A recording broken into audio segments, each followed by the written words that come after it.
Hello and welcome to the GrowCFO Show. I'm your host, Kevin Appleby, and today I've got Andrew Waters with me from Zanda, and we're going to talk about the difficulties of becoming a CFO. So welcome to the show, Andrew.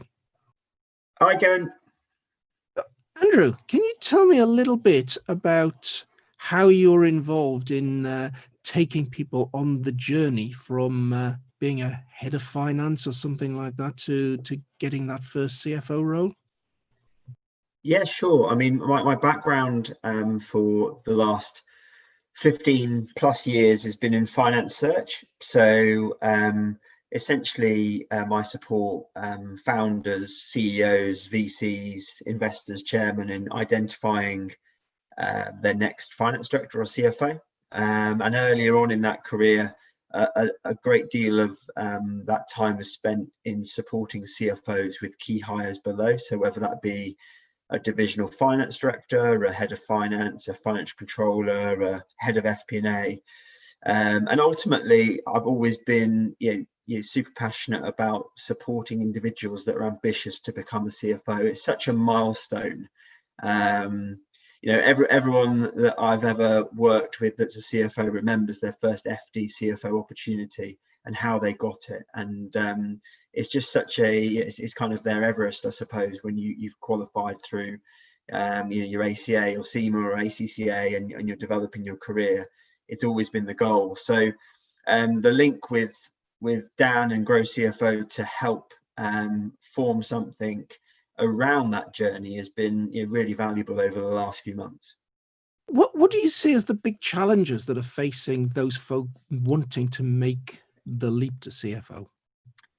I think there's quite a few challenges, in all honesty. I think people, when they look to hire a CFO, they generally want someone who has done that role before, because there's some nervousness around elements of the role that an individual stepping up hasn't done.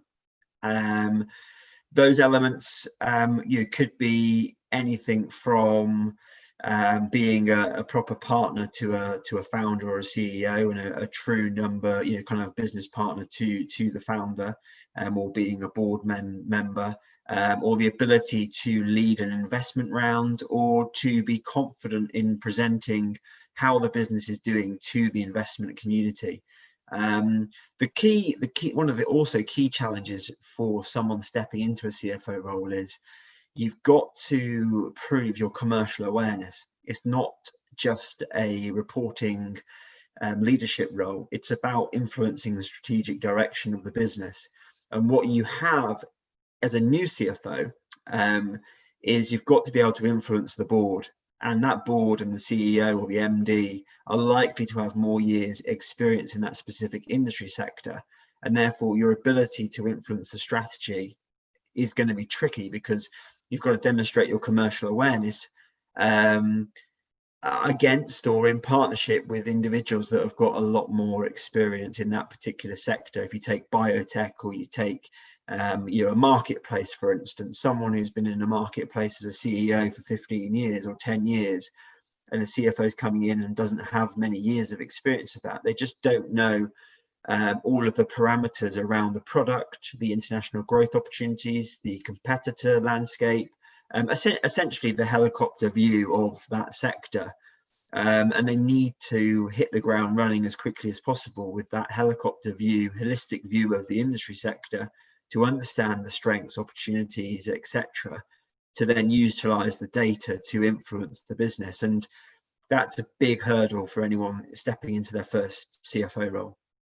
Oh, it really does sound as though this is a tough challenge, because you've an awful lot of the folk that I've seen joining GrowCFO have had a route that's come up through probably qualified in a practice, possibly one of the big four, did a financial controller role, moved on to being head of finance, all very, very much back office. But you're saying that step to CFO, most companies are looking for somebody who's done it already. Well, there's got to be a first time for everybody.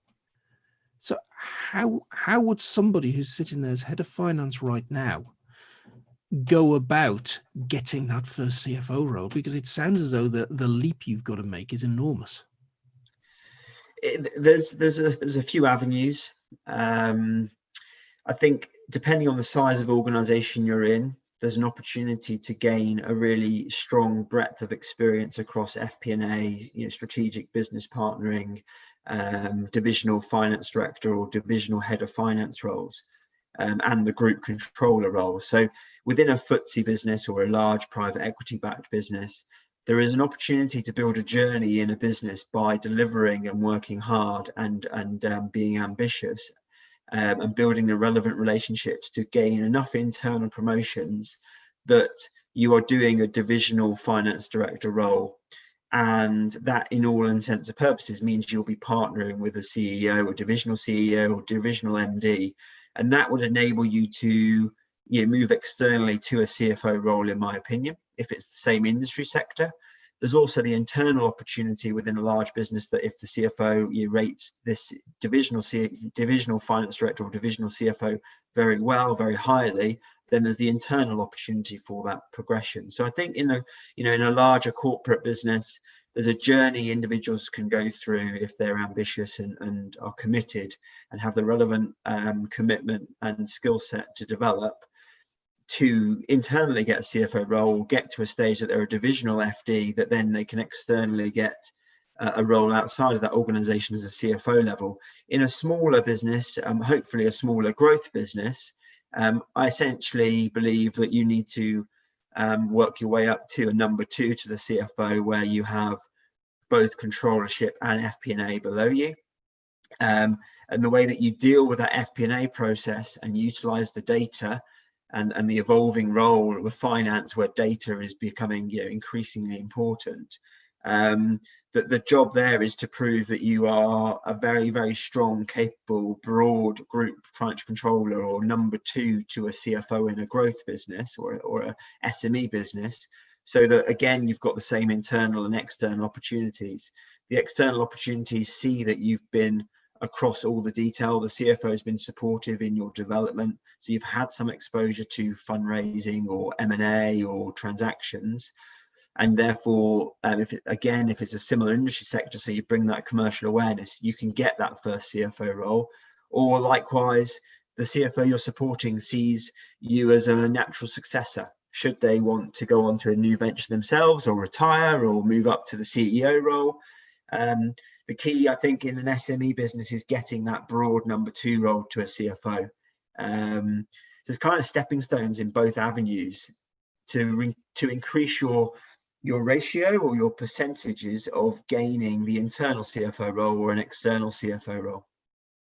We've talked about loads of different skills there, Andrew. We've talked about the knowledge of transactions. We've talked about the commercial awareness part. We've talked about strategy development and quite a few other bits and pieces. Now, when you're looking to place somebody for the first time as a CFO, would you expect them to have all of those skills developed, or would just some of them be in place?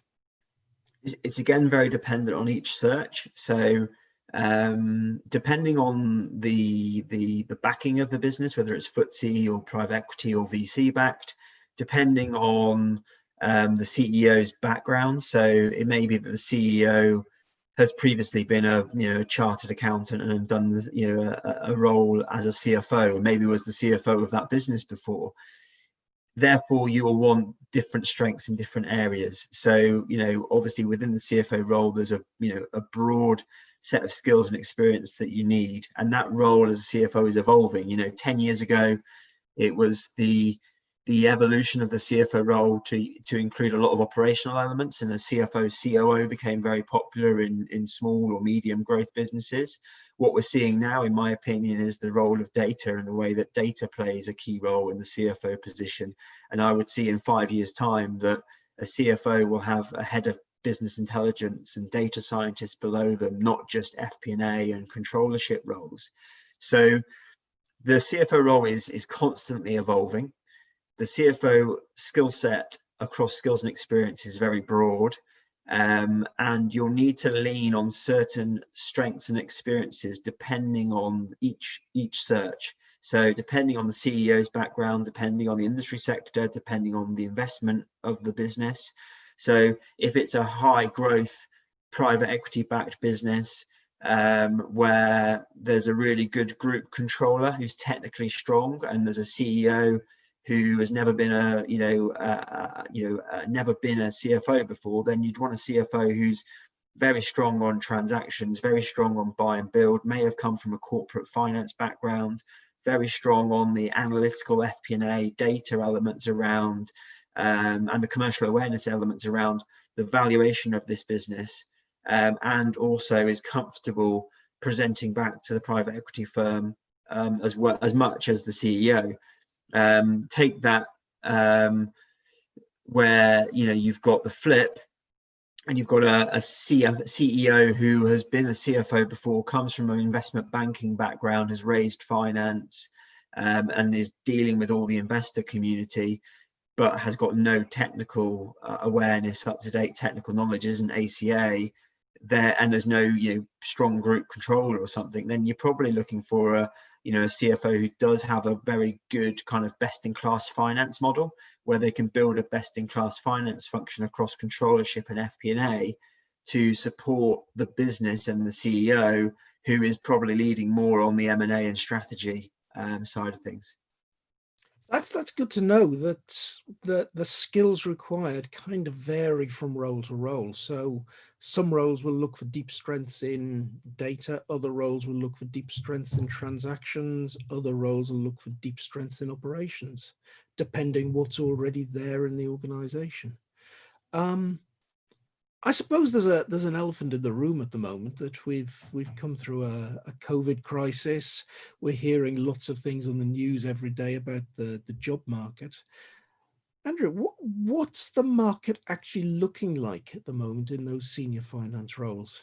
Is it a good market, or is it a bad market? It's a really interesting time.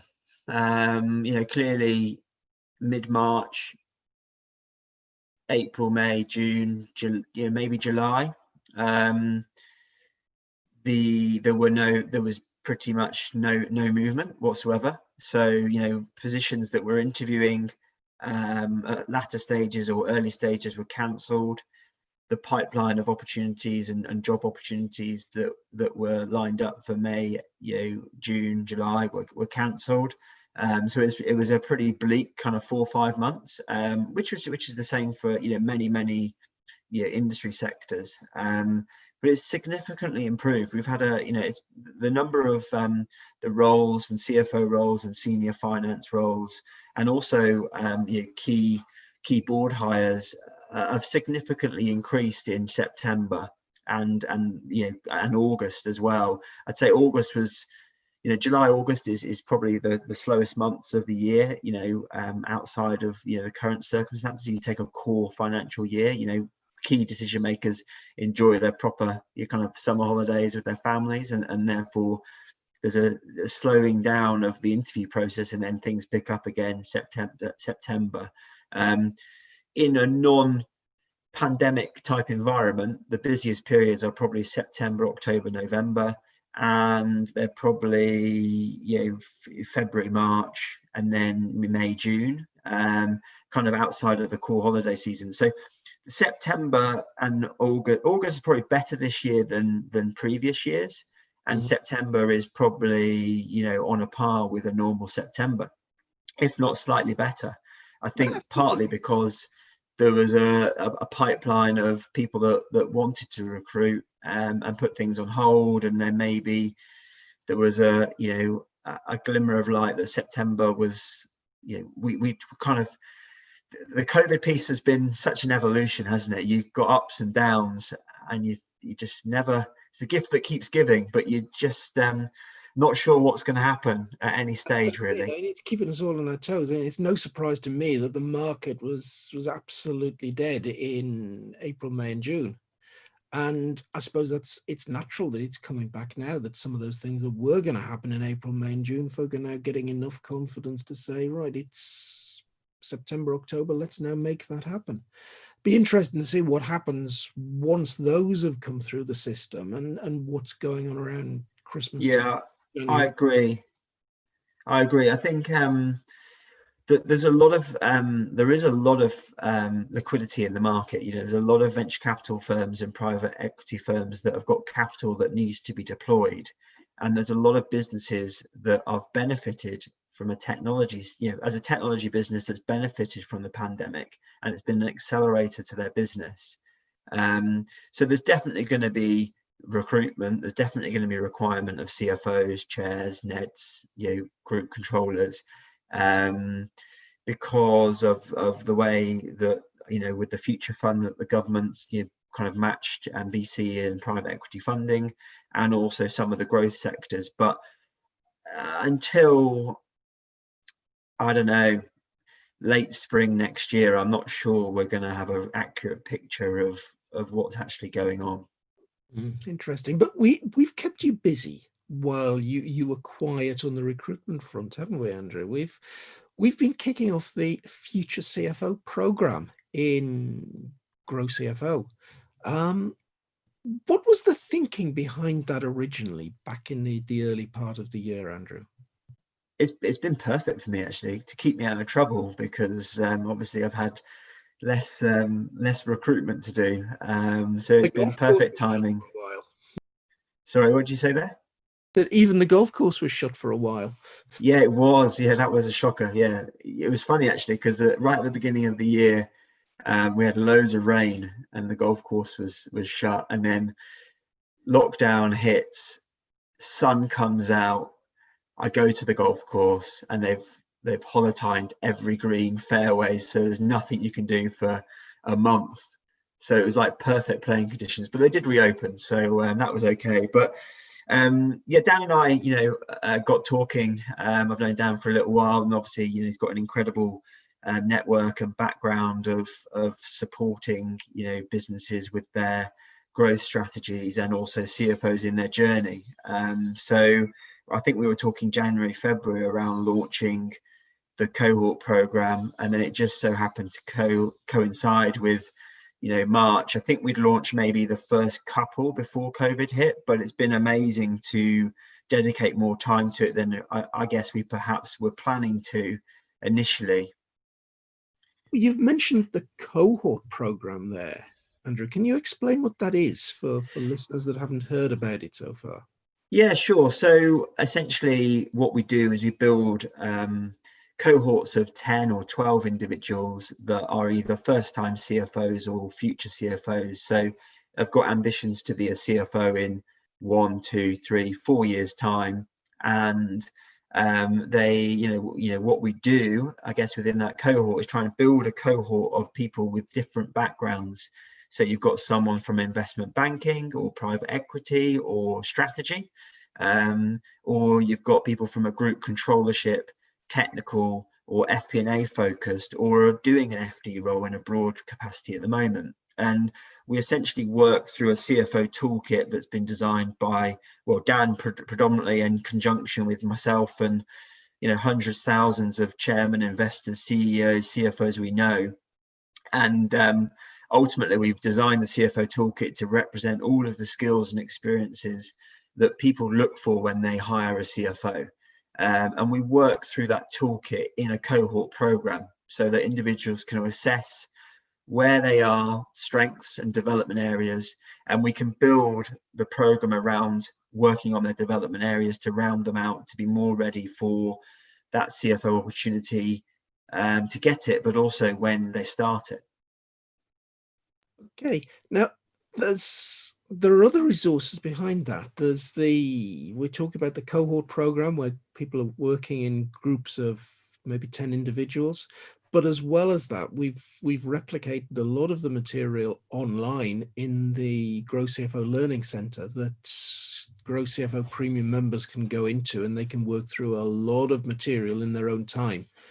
And I think the two together, to have the online material and work in a cohort, is a really, really powerful thing. And Andrew, a cohort program, how long does it run for? So the cohort program, what we're trying to do with it is it takes people on a journey and enables people at different stages on that journey to be ready and to maximize on their abilities. So it's a 12-month program. Ultimately, we know people have got busy lives with family and work, so it's 1 to maximum 3 hours a month type commitment, and with the mixture of online and cohort kind of sessions, it enables individuals to do it around their diaries, and it doesn't need to be a defined time each month that affects their month end or year end process. So ultimately, there's a number of sessions in your cohort so that you get to know your members and you get to learn off your members from different skill sets and backgrounds. But a lot of the other group sessions are with CFO mentors or functional specialists in the areas of transactions or FP&A or leadership. And those sessions will be recorded, and also could be evening sessions around outside of core hours. So that and the online training program, which is containing loads of kind of articles, programs and videos, can be done as and when you wish to a certain degree. So you can work your way through that and plan accordingly. So that's the program kind of splits into 3 sections, and you've covered an awful lot about the first section, which is way the biggest, which is looking at the skills you need, looking at creating your own development plan in there, and delving deep into, I think you've identified about 10 different skills areas that you can work on within there. And that's probably around the first 6 months or so of the program. But beyond that, we're going into other stuff, aren't we? We're looking at how do you make yourself C-suite ready in building your brand and growing your network, and what about actually winning that job and taking over the finance function? So where have we got to? And this really only launched in February, March this year. So I'm guessing, Andrew, so far we haven't got a cohort program that's gone very far into those second 2 areas. Yeah, I think that what we're trying to do, once you've established your career development areas, we've built, as I said, CFOs who are particularly strong in that area or experienced in that area, or functional specialists on the topic of tech advocate, for instance. And those sessions with Q&A enable individuals to get better insight into the areas where they're looking to develop. And then the online training course also enables them to do that. But it's more than that when you want to get a CFO role and want to make a success of a CFO role, because there's such a softer kind of emotional intelligence process element to securing the role and making it a success. So, obviously, with my background, helping individuals to maximize their chances of gaining that internal promotion to a CFO role is something that I feel very confident that I can do. And there's key things that you can do to help yourself do that. But likewise, how you present yourself, I guess, from a CV or LinkedIn profile to get most traction and interest in your profile for an external search to a CFO role is also really important. I know you're a LinkedIn whiz as well, but the power of your brand in the social media or in this modern kind of environment to make sure that you are approached for these great opportunities is a really important thing. But then also from an interview process and how you communicate your experience and your strengths and how you tailor your approach for different interviews, whether that be the PE firm, whether that be the chairman, whether that be some colleagues, whether it be a sales director, all of that needs to evolve. So, the interview technique and the process is really important. But then also, how do you become board ready? How do you become able to influence the board, and how do you approach that? And that is, obviously with a 100-day plan around after you've landed your CFO role, is a lot around the emotional intelligence of the board members and what are their personality types. What color would they be if it was a strengths finder or a Myers-Briggs? How should I approach each of those? How should I approach the COO, the chief marketing officer, the CEO with the data, in my opinion, differently Yeah, it's a big job. It's a big job, that CFO role. You get all of the data feeds into the business, in and out, that anybody else in the business gets. You're in as a privileged situation as the CEO. So you're trying to balance a lot of things, and to make it a success, you've got to keep evolving and dedicating time for your own development.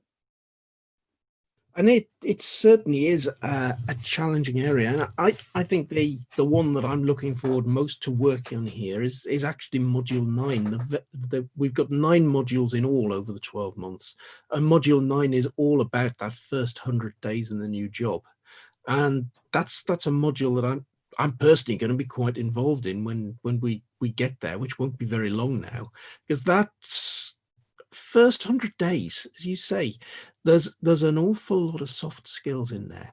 How do you go and get to know all of these new board members around you? How do you become their trusted friend? How do you get them to tell you their business problems? How do you feed those awkward messages to them? Because every one of them is going to have a different style. And I think actually having you on board, Andrew, as well, is quite interesting. Is okay, as we know, your background is Zanda recruitment agency, but the fact that you're going in and actually helping people not get that necessarily external CFO role, but how do you secure the internal promotion? I think that's a really interesting place to play. I think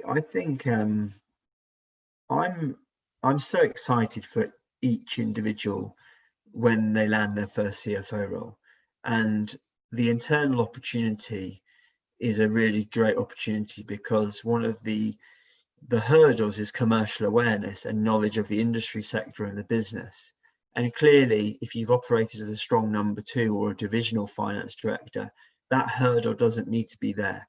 But what is there sometimes, I believe, with a number 2 or a divisional finance director, is that imposter syndrome, that element of, am I actually ready for the number 1 role?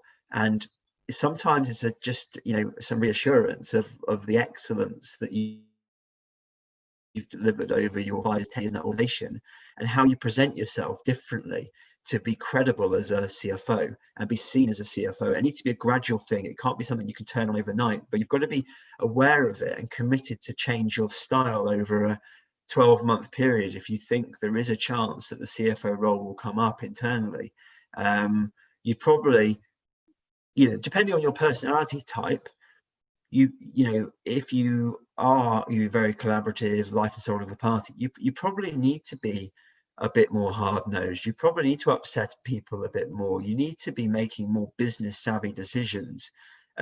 Likewise, if you're more insular and you're more technically focused, but you've got all of the ability to be the CFO, if you lean on it over a 12-month period, and maybe you need to be more communicative, collaborative, and more build those relationships and be a bit more social, they're quite small things. But you've got to be aware of what you can change in 12 months before an internal promotion opportunity is there. And sometimes there'll be people in head of finance roles in a small business that you're worried that they're going to recruit a CFO above you as the business scales, but you've got a 12-month, 18-month window to prove yourself, to get the FD job title, to then get the CFO job title. And you're in position A as long as you approach it in the right way.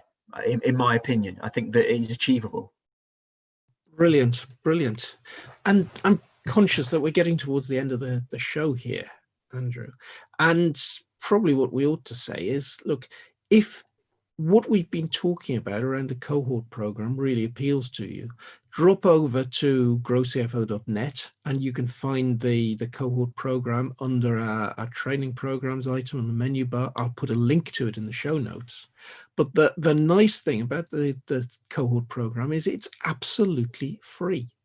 There's a form to fill in to apply for the program, because we simply want to make sure that the right people are coming through. It's twofold. Number one is we want to make sure that you look as though you're the sort of person who is going to be ready for a CFO role in the next couple of years.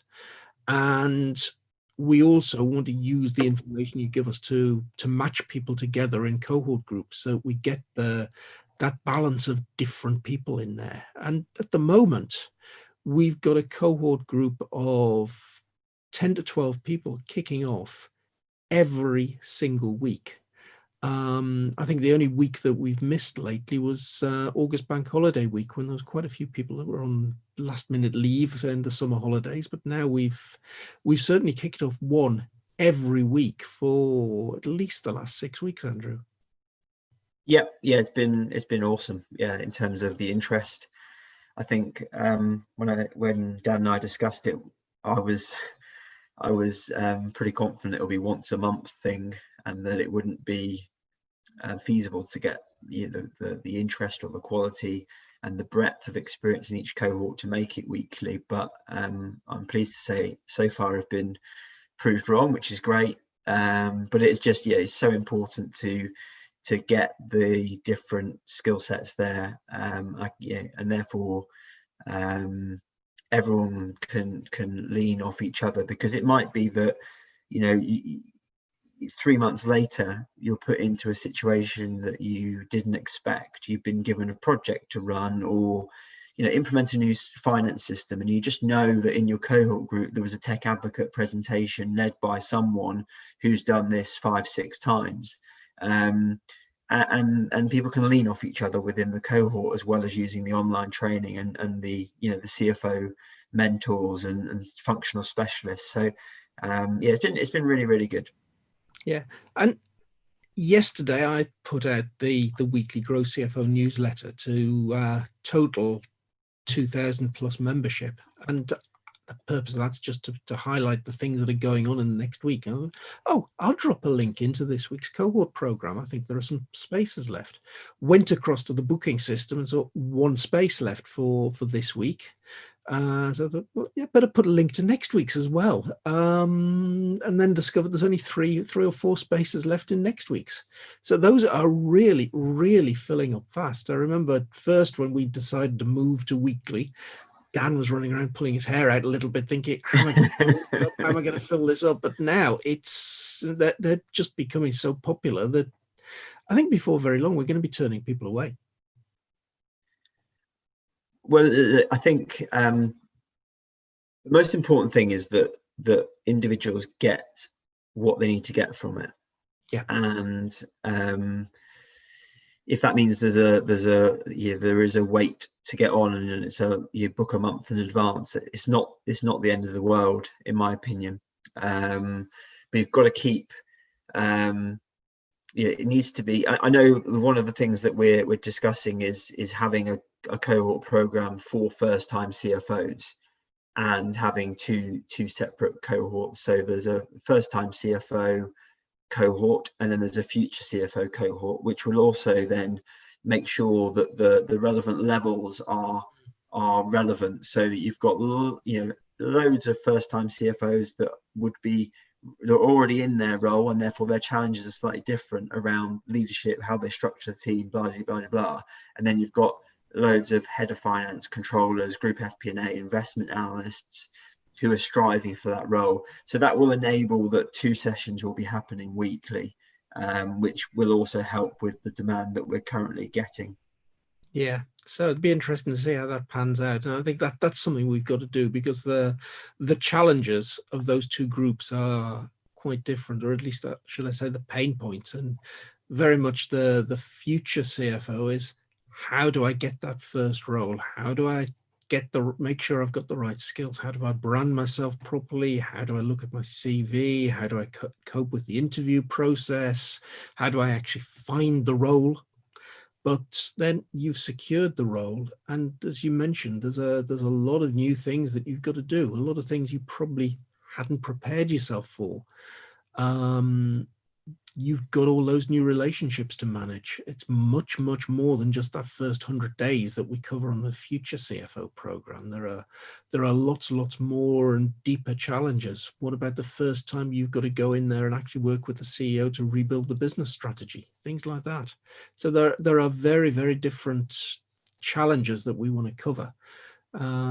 So I also think that specifically first-time CFOs will put their own development on the back burner because they're under the pump, they're under pressure, and he or she just wants to focus on work. And actually, sometimes that step back and being aware of your strengths and weaknesses and knowing how to cover your blind spots so that you can focus on your strengths will take the weight off your shoulders. And the earlier you can do that with that awareness of what you need to do to alleviate your blind spots so that you can focus and double down on your strengths and enjoy your role and enjoy leading the team and being confident in partnering and influencing the strategy, that's worth you taking a couple of hours out, in my opinion. Definitely. And Andrew, that has been a fascinating canter through getting that first CFO role and what we're doing to help folk that are in that position at the moment. Thoroughly enjoyed the conversation, Andrew. Thank you. Yeah, no worries. Good to chat to you always. And yeah, thanks for inviting me on.